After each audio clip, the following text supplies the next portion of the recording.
Hi, welcome back to Reading with Money. I'm Money, and today I'm doing hybrid kind of video because I am going to tell you about my October and November reading, which, as you can probably tell, has not been much. I haven't filmed in a while, so as you know, if you've been here before, she needs the attention when I'm talking.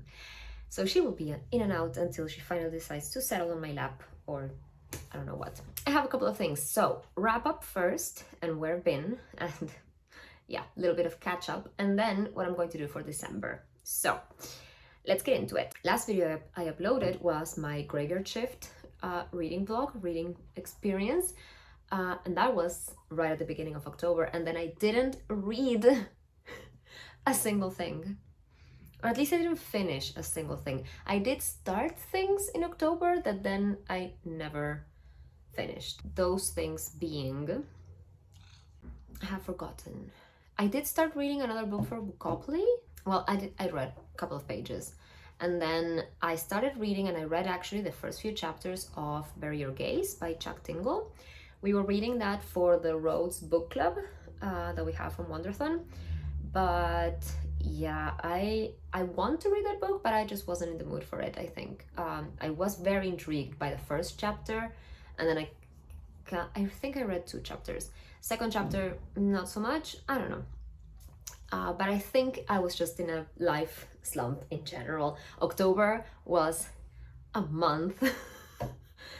So it has been November, but at least it has been better. So yes, I did not touch a single book, or at least finish a single book in October, apart from the novella, short novella that is Graveyard Shift. Anyway, then we get into November, and I did read quite a bit in November. So, well, quite a bit, I say. I read 3 books and a short story. But still, I count it as a win because I read a book that got me out of my slump. It was so good. And that is Sorcery and Small Magics by, I want to say, Maiga Duzi? Not sure how to pronounce the author's name. I should look it up.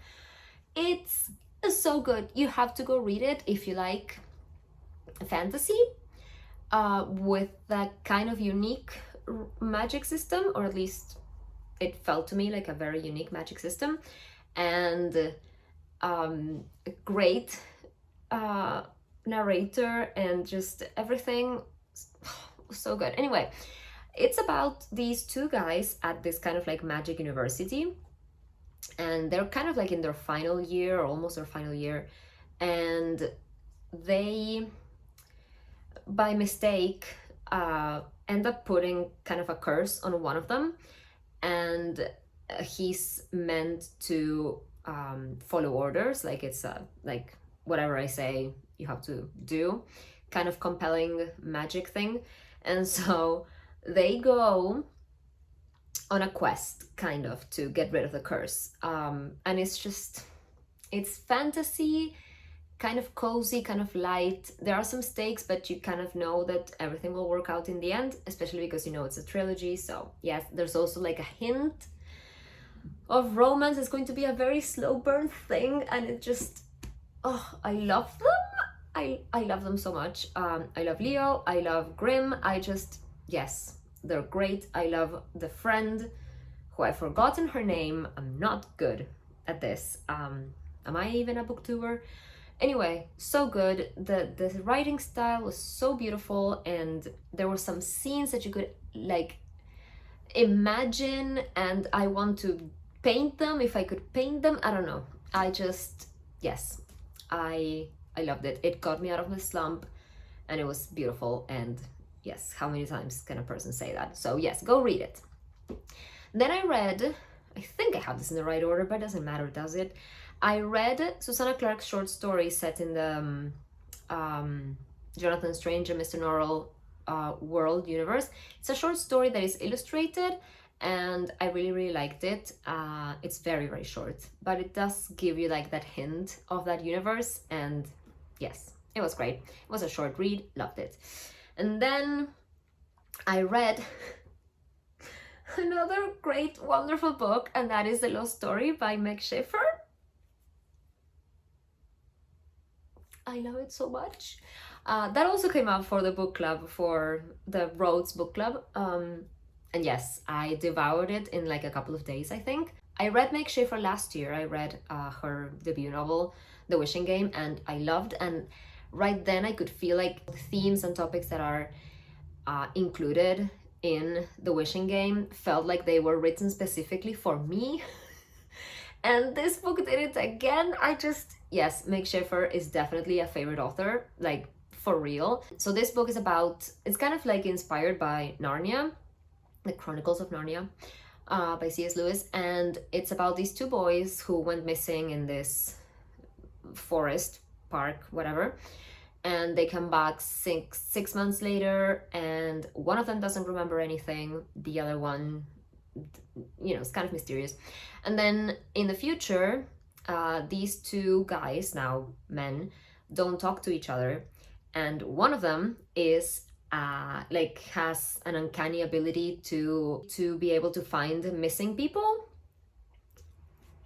So then we get introduced to this third character, this young woman, Emily, and she is looking for her half-sister who she never knew about and has been missing for like 20 years.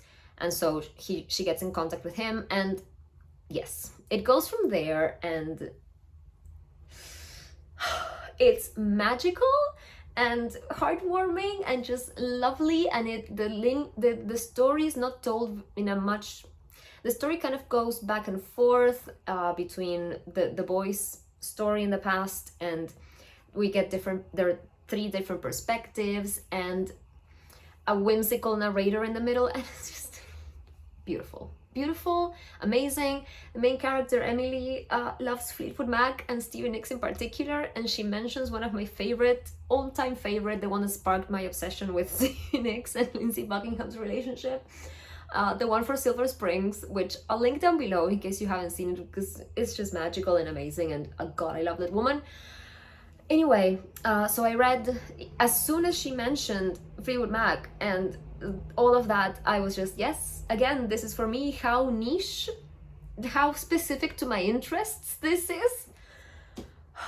I love it. I finished it and I immediately wanted to reread it, and I'm still kind of like debating with myself if I should reread it or not, like not even a month later, because I loved it so much. And yes, it was just wonderful, amazing, no notes. I need it. Anyway, after that, I started again. That's the other thing I started. I started Sword-Crossed by Freya Marski. I still don't know how to say the author's name. Again, bad booktuber. She had a new novel come out a couple of months ago called Sword-Crossed. I cannot speak. It's a standalone kind of fantasy novel with a gay romance, and the 2 main characters, they kind of start out not as enemies, but definitely like not the best start, and then obviously 2 lovers, and their houses, and one of the main characters' house is struggling, and the only way to save his house from ruin is to marry a wealthy daughter of another family. But there's this rule in this world that someone can object to the marriage by dueling, and our main character does not know how to duel, so he has to hire a duelist, and he ends up hiring a guy who they hadn't gone off to a good start. And yes, it goes from there. You can probably tell what's going to happen. I knew what was going to happen. It was still great. There's a lot of deception going on, especially on the part of the duelist. I have forgotten their names. I'm sure that if I think about it for a little bit, I will remember. Luca is the duelist. And nope, I cannot remember the main character's name. That's bad. Anyway, it's great. I could tell where it was going, but it was still fun to get there. And this author writes in a way that, again, I find really appealing. There's a lot of lovely turns of phrases, very humorous sometimes, and yes, I just loved it. And that's the last thing I read in November, because reading those 3 books back to back kind of put me in a slump again, because I just wanted to keep reading some light hearted fantasy with like a little bit of romance, and I couldn't really figure out what I wanted to read from what I have, and yes, it just put me in a slump again. I did think that maybe this week, if I had time to read, I would reread A Marvelous Light, which is also by Freya Marks, because it was her first novel, like it's part of a trilogy and one of my all-time favorite things. It didn't happen this week because, again, November has been a month, but November is ending and December is happening soon. Today, as I'm filming this, is the 27th of November. And I did a thing to kind of help me with my December reading and also my December activities. The beginning of December will be very, very busy because I'm in the end of year rush. I have final reports to write. I have almost finished grading everything I had to grade, but I definitely have those last, like all of the final reports to write for all my classes, and there's meetings and there's end of year celebrations, like there's a whole bunch of things happening, but I do want to make some time for reading. I am not going to hit my Goodreads goal. I'm like 10 books behind at least. I think I've read 53 books maybe, and I was supposed to read 75. It's not gonna happen. But yes, doesn't really matter. I think maybe for next year I will lower it to maybe 60, given how my reading has been lately. Last year I got to 69. I don't know, we shall see. But I did a thing based on a couple of things. For the last few years, I've been really excited to see Amy's Christmas thing. Amy from A-Star Reads. She does this whole advent calendar challenge, and I've been watching it for like the past 2 years, and I was so excited when her announcement came out for this year's. I love the way she does it. I could never. There's too much commitment on that. And then last year, Kim from Expedition Through Pages also did kind of like a advent calendar thing, but as a bingo. And I think that is more likely for me to happen if I just randomly take, prompts as I go, right? And my version will not have a bingo. There will be no reward if I do anything, but I'm going to show it to you now. So what I did was this. It's made of paper. Because I was looking for advent calendars, like kind of made of wood or something like that here in Uruguay, and it was very expensive and I was not going to buy something like that. So I got this printable off of like the Uruguayan version of Amazon, I guess. So I got this printable, printed it on my home printer, and put it together. And as you can see, it has the little doors. I actually decorated it with a bit of gold pen. I don't know if you can, if that will come out, but yes, I love it. It was quite easy to do and pretty fun also to do it, and it stands up more or less straight, so that's good. And anyway, what I was thinking I would do is to randomly choose a number and just pick it. Inside, I'm going to put it down because I'm not going to hold it for this whole explanation. There are 24 days in the calendar for that, and I have made 3 different categories of prompts. So one of them is books, so I have 8 book prompt or an actual book to read. I was thinking that maybe I would put like all individual books to read, like specific books, but I couldn't think of what I would want to be reading now in December, so I left it open with a type of prompts that will let me decide in the moment, except for a few. I did put The Christmas Appeal by Janice Hallett there, which is a novella, kind of like in the same universe as The Appeal, I think. It's a murder mystery. I'm not sure about The Christmas Appeal, if it's a murder mystery or just a mystery. We shall see. But I did like the mixed media aspect of that. We'll see how it goes for that one, if it comes up.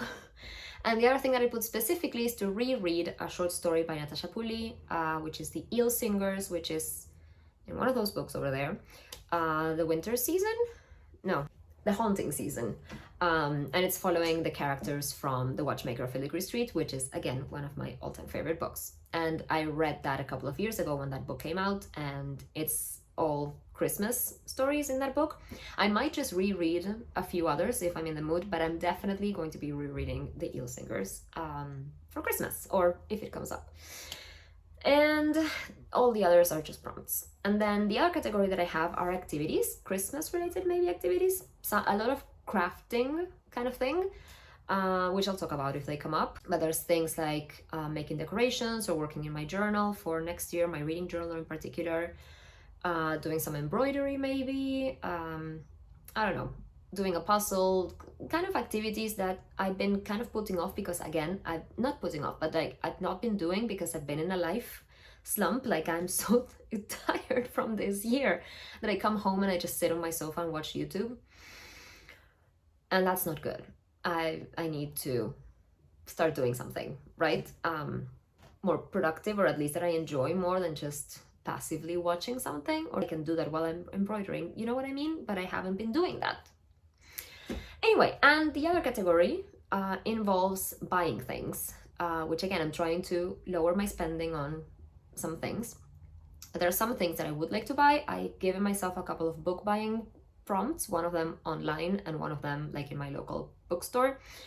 And then there's, I don't know, buying a Christmas outfit or some Christmas accessories if I can find them, or buying summer clothes or summer outfits because summer is coming up here in Uruguay and I need to revamp my wardrobe a bit, because last year when I moved I got rid of a lot of clothes. I gave a lot of things that I wasn't wearing anymore away, so my wardrobe is kind of limited right now. And I don't remember what else I put there. Something related to Christmas, probably like a Christmas wreath, which mine kind of got destroyed last year, so I either want to fix that one that I have or buy a new one. So all of money involving things are on those prompts. And so with all that said, I am very excited to pull my first little box. I have decided that I'm going to start this weekend probably, or maybe even today if I feel like it. And I'm going to be doing it in the same way that Amy does her Advent Calendar challenge thing, in that if I pull an activity or a buying thing, I will pull another one until I get a book. And then I'll do a vlog with all of the things that I have pulled for that week maybe, or until I finish the book. I'm not sure, but I do want to be making videos about this. And I'm not going to be making a video about me doing a puzzle, right? That doesn't really make much sense if that comes up. So I will be definitely trying to get a book in there. We'll see how the odds play for this, because it's pretty even. I don't think I thought this through very well, but we'll see how it goes. I am going to have fun. That is the main thing. And I will probably start sometime this week. Like I said, it's the end of November, so yes. Let's go. I'm putting up a random number generator on my laptop. I'll put the screenshot here and we'll pull a book. So let's record. Oh no, I need to put here first. 24. Okay, now yes. Okay, number 21. Okay, 21. I did not put these in order to make it more fun for me, I guess. So 21. I just need to find it. Here. This one pulls out quite nicely. Stay.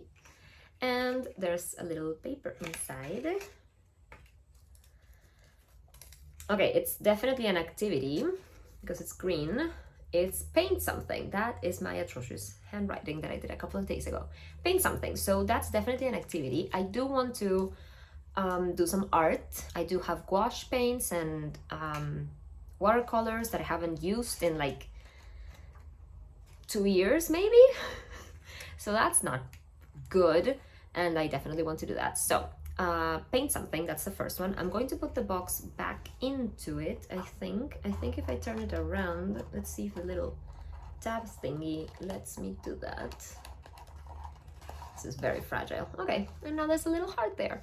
Okay, let's do another number, because that one didn't give me a book. So let me screen record again. All right, let's record and let's generate. All right, that one was 10. Back to this. Where's number 10? Why is this so difficult? Oh my god, here. Okay. Yay. Stay there. I think this is a buying thing. Yes. Oh no. Okay, this is a buy or fix the wreath that I mentioned. So yes, that one will have to wait actually, because I want to go, well, actually maybe this weekend I will already be there. If I'm going to buy it, I need to go to a market where I bought the last one. And that market starts, I think it's this weekend, so we'll see. Okay, let's put number 10 back in. All right, now there's a little gingerbread man person. Okay, I need to generate again. Hopefully this one will be a book. Let's see what the odds tell us. Let's generate again. That's number 6. 6 is down here.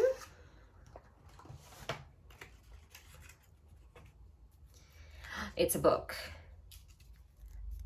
It says physical book. Okay, that's interesting for the week where I'm still working and I would need to be carrying a book around unless I read it during the weekend, which could happen.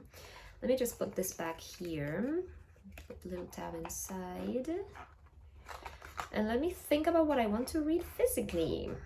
Now there's a little holly. Is that holly? I don't know my Christmas plans, because obviously we don't have them here. All right, what do I want to read physically? That's an interesting question. Okay, I think I got it, and I think I'm going to read Men at Arms by Terry Pratchett. This is part of the Discworld, and in particular the the City Watch the City Watch series. I don't know what it is about, but it's one of the few of the City Watch that I haven't read, because it's my favorite series in the Discworld. I also love the Death series. Whenever Death is involved, I'm in. Discworld series is very long. Everyone knows about it, I feel, but yes. I bought this used from Better World Books last year, and it's 380 pages, but you know, it's the mass paperback one, so the pages are quite short. Let's read, because the back is always great to read. Be a man in the City Watch. The City Watch needs men. But what it's got includes Corporal Carrot, technically a dwarf, Lance Constable Cuddy, really a dwarf, Lance Constable Detritus, a troll, Lance Constable Angua, a woman most of the time, and Corporal Knobs, disqualified from the human race for shoving. And they need all the help they can get, because they've only got 24 hours to clean up the town, and this is Ankh-Morpork we're talking about. Yes, it's going to be a fun time. I don't even know what they have to do in 24 hours, but it sounds like a lot of fun, and I do love Terry Pratchett and his writing, so that seems like a fun thing to start this off with. And the colors are quite Christmassy, I guess. It's definitely not a Christmas book, but you know, never mind. There is a Christmas thing, I think, for Discworld, but I don't have that physically, and the prompt was to read a physical book. So this is what I'm doing. I am uploading this as soon as I can, and then the next vlog will come out where I'm reading this and I'm painting something and maybe buying a wreath. That will depend if I can get to the market or not. So that wraps it up here, I think. I have been rambling for like half an hour about so many things. Let me know if you have read any of the books I talked about, or if I have made you want to read them, because seriously, I need everyone to read those books that I just talked about. I hope that you will enjoy this next little series that I'm going to attempt to do. And I hope you enjoyed this video. Leave a like if you did, and subscribe to see, well, again, this series that I'm going to be doing, hopefully. I'll see you in the next one. Bye, happy reading!